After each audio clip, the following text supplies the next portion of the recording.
Hello everyone. हम class 10th का chapter human I and colourful world के बारे में डिस्कस कर रहे थे। ह्यूमन आई के बारे में हम कल डिस्कस कर चुके हैं।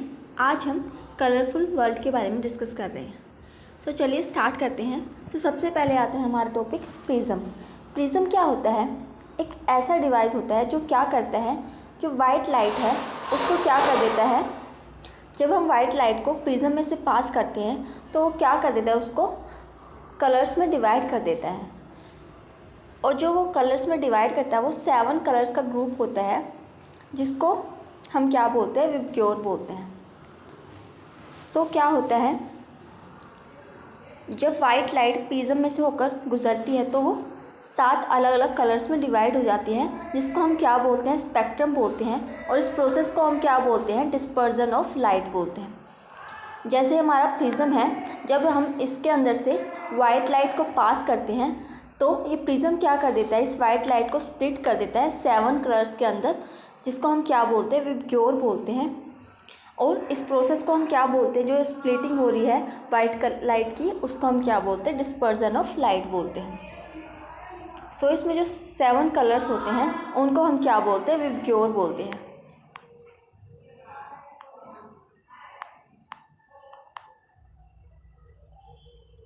इसको हम उल्टा क्यों लिखते हैं, क्योंकि इसमें जो वेवलेंथ है वो ऐसे इंक्रीज़ होती है, और जो रेनबो में कलर्स की फॉर्मेशन होती है वो भी ऐसे ही होती है। सबसे नीचे की तरफ क्या होता है, वॉयलेट कलर होता है, फिर इंडिगो होता है, फिर ब्लू होता है, और ऐसे ऐसे ये 7 कलर जुड़े होते हैं।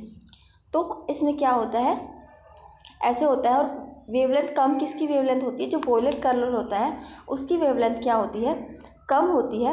और जो हमारा रेड कलर होता है उसकी वेवलेंथ क्या होती है, सबसे ज़्यादा होती है। तो डिस्पर्जन ऑफ लाइट में हम यही डिस्कस करते हैं कि वाइट लाइट क्या हो जाती है, स्प्लिट हो जाती है 7 कलर्स के अंदर, और उसी को हम क्या बोलते हैं, डिस्पर्जन ऑफ लाइट बोलते हैं। नेक्स्ट हमारा टॉपिक है टोटल इंटरनल रिफ्लेक्शन। इसमें क्या होता है, टोटल इंटरनल रिफ्लेक्शन के अंदर जब भी हम इंसिडेंट एंगल क्रिटिकल जो एंगल है उससे बड़ा होता है तो हमारी जो लाइट है रिफ्रैक्ट होने के बजाय डेंसर मीडियम में रिफ्लेक्ट हो जाएगी, और इसी को हम क्या बोलते हैं, टोटल इंटरनल रिफ्लेक्शन बोलते हैं। अब जो क्रिटिकल एंगल है वो क्या होता है, जब लाइट ट्रेवल करती है डेंसर मीडियम से रेयर मीडियम के अंदर, तो जो इंसिडेंट रे का एक ऐसा एंगल आता है जिस पे जो रिफ्रैक्टेड रे है 90 डिग्री पर बेंट हो जाती है। जैसे हम डायग्राम से समझते हैं, जैसे ही हमारा डेंसर मीडियम से लाइट क्या हो रही है, रेयर मीडियम में जाएगी, तो जब 90 डिग्री का एंगल बनाती है जो रिफ्रैक्टेड रे है, उसी को हम क्या बोलते हैं, क्रिटिकल एंगल बोलते हैं। और जो हमारा टोटल इंटरनल रिफ्लेक्शन होता है वो क्या होता है, जब हमारी इंसिडेंट एंगल ये जो लाइट है इसका जो एंगल है वो जो क्रिटिकल एंगल से बड़ा होता है, तो हमारी लाइट क्या है, रिफ्रैक्ट होने के बजाय क्या हो जाती है, वापस रिफ्लेक्ट हो जाती है। उसी को हम क्या बोलते हैं, टोटल इंटरनल रिफ्लेक्शन बोलते हैं। इसके एग्जाम्पल क्या होते हैं, जब भी हम, कई बार आपने सुना होगा राजस्थान में क्या होता है, हमें वो रेगिस्तानी एरिया है, वहाँ पे क्या है, रेत ही रेत है, तो कई बार हमें वहाँ पर पानी नज़र आता है, लेकिन रियल में ऐसा नहीं होता है। तो वो किस कारण होता है, टोटल इंटरनल रिफ्लेक्शन के कारण होता है। और जब पानी में अगर हम कोई ऑब्जेक्ट डालते हैं, जैसे हमने पानी के अंदर पेंसिल डाली, तो वो क्या होती है, हमें बैंड हुई दिखाई देती है पानी के अंदर, तो वो भी किस कारण होता है, टोटल इंटरनल रिफ्लेक्शन के कारण होते हैं। और जो हमारा सूर्य है वो हमें राइज होने से पहले 2 मिनट पहले दिखाई देता है, और जब वो डूबता है तो हमें 2 मिनट बाद तक दिखाई देता है। तो वो उसका रीज़न भी क्या होता है, टोटल इंटरनल रिफ्लेक्शन होता है। और जो हमारे तारे हैं वो टिमटिमाते हैं, तो उसका कारण भी क्या होता है, टोटल इंटरनल रिफ्लेक्शन होता है। आई होप सो आप ये समझ गए होंगे टोटल इंटरनल रिफ्लेक्शन के बारे में। और जो हमारे ऑप्टिकल फाइबर्स होते हैं, जैसे हम अपने घरों में वाईफाई लगवाते हैं, तो जो उसकी वायर है उसको वो भी किस पे वर्क करती है, टोटल इंटरनल रिफ्लेक्शन के ऊपर ही वर्क करती है।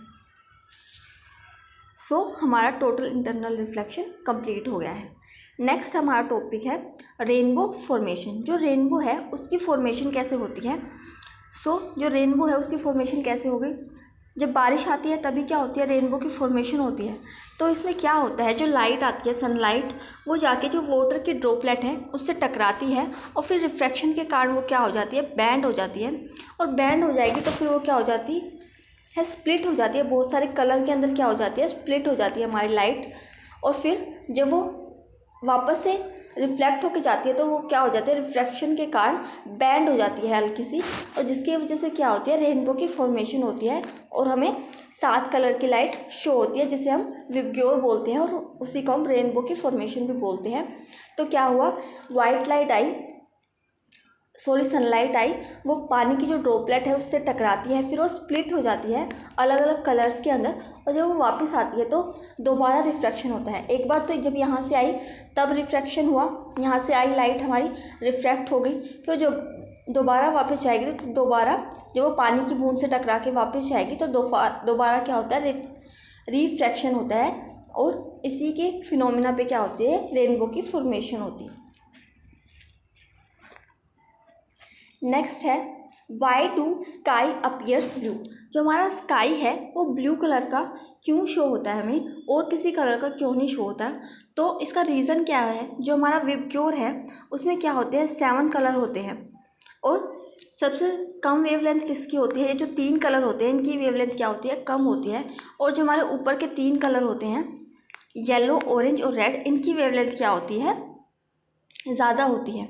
तो जो हमारी ब्लू लाइट है वो ज़्यादा स्कैटर करती है दूसरे कलर्स के कंपैरिजन में, क्योंकि जो उसकी वेवलेंथ है वो क्या होती है, शॉर्टर होती है वेवलेंथ में, उसकी जो वेवलेंथ है शॉर्टर होती है। जो फिर जो एटमॉस्फेयर के जो पार्टिकल है वो केवल उन्हीं जो लाइट जो कलर्स हैं उन्हीं को स्कैटर कर सकती है जिनकी जो वेवलेंथ है वो कम होती है। तो इन 3 कलर्स की वेवलेंथ क्या होती है, कम होती है, इसलिए जो हमारे पार्टिकल प्रेजेंट होते हैं एटमॉस्फेयर के अंदर वो सिर्फ इन्हीं 3 लाइट को क्या करते हैं, स्कैटर करते हैं, जिसकी वजह से जो हमारा स्काई का कलर है वो कैसा नज़र आता है, हमें ब्लू कलर का नज़र आता है। तो ये हमारा रीज़न है कि क्योंकि जो ब्लू लाइट है वो ज़्यादा स्कैटर होती है, क्योंकि जो उसकी वेवलेंथ है वो शॉर्टर होती है। नेक्स्ट है, why do sun appear more reddish during sunrise and sunset. Sunrise और सनसेट के दौरान हमें जो सन है उसका कलर रेडिश नज़र क्यों आता है। तो इसका रीज़न क्या है, जब मिड डे होता है तो जो हमारी सनलाइट है उसको क्या करना पड़ता है, कम डिस्टेंस ट्रैवल करना पड़ता है अर्थ पर आने के लिए। लेकिन जब सनसेट या सनराइज होता है तो जो हमारा सनलाइट है उसको ज़्यादा डिस्टेंस कवर करना पड़ता है, और ज़्यादा डिस्टेंस कवर करना पड़ता है तो इसकी वजह से क्या होती है, जो रेड लाइट होती है उसकी स्कैटरिंग क्या होती है उस टाइम पे ज़्यादा होती है।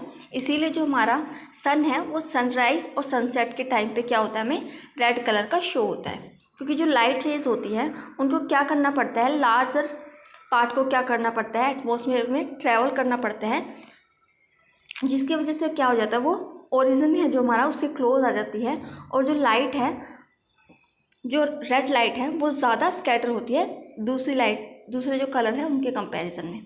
सो इसीलिए हमें रेड कलर का सन है वो नज़र आता है। नेक्स्ट है, why danger signal are usually represented by red colour. जो हम डेंजर का सिग्नल है वो हम रेड कलर का जो शो करते हैं, तो उसमें हम रेड कलर का ही यूज़ क्यों करते हैं, किसी और दूसरे कलर का यूज़ क्यों नहीं करते हैं। तो इसका रीज़न क्या होता है,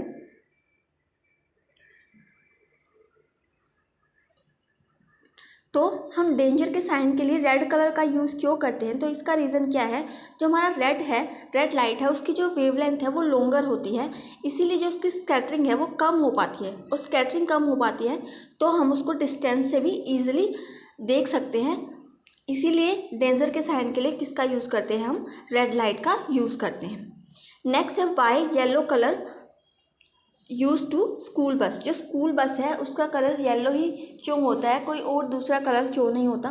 तो इसका रीज़न भी यही है कि जो हमारा येलो कलर होता है उसकी भी वेवलेंथ क्या होती है, लॉन्गर होती है, इसीलिए उसकी जो स्कैटरिंग है वो कम हो पाती है, उसको हम ईजिली देख पाते हैं, जिसकी वजह से एक्सीडेंट वगैरह नहीं हो पाते हैं। इसीलिए येलो कलर का यूज़ करते हैं हम स्कूल बस के लिए भी।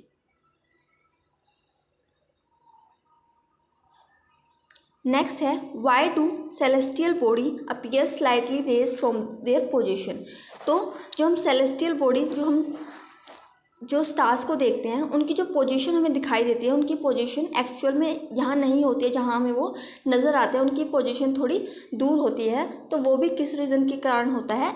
एटमॉस्फेरिक रिफ्रैक्शन के कारण हमें ऐसा दिखाई देता है। नेक्स्ट है, what is the reason behind 2 minutes early sunrise and 2 minutes delay sunset. जो सनसेट होने के बाद के 2 मिनट बाद तक हम सन को देख सकते हैं और सनराइज़ होने से पहले भी हम 2 मिनट पहले हम सन को देख सकते हैं। तो इसका रीज़न क्या होता है? उसका रीज़न यही होता है, जो हमने टोटल इंटरनल रिफ्लेक्शन पढ़ा तो उसमें क्या होते हैं, एटमॉस्फेरिक रिफ्लेक्शन के कारण जो सन है वो स्लाइटली किसके पास आ जाता है, जो हमारा ओरिजिन है उसके पास आ जाता है, जिसकी वजह से क्या होता है, जो लाइट है वो ट्रैवल करती है लेस डेंसर मीडियम से मोर डेंसर मीडियम की तरफ। तो इसी की वजह से क्या होता है, ऐसा होता है।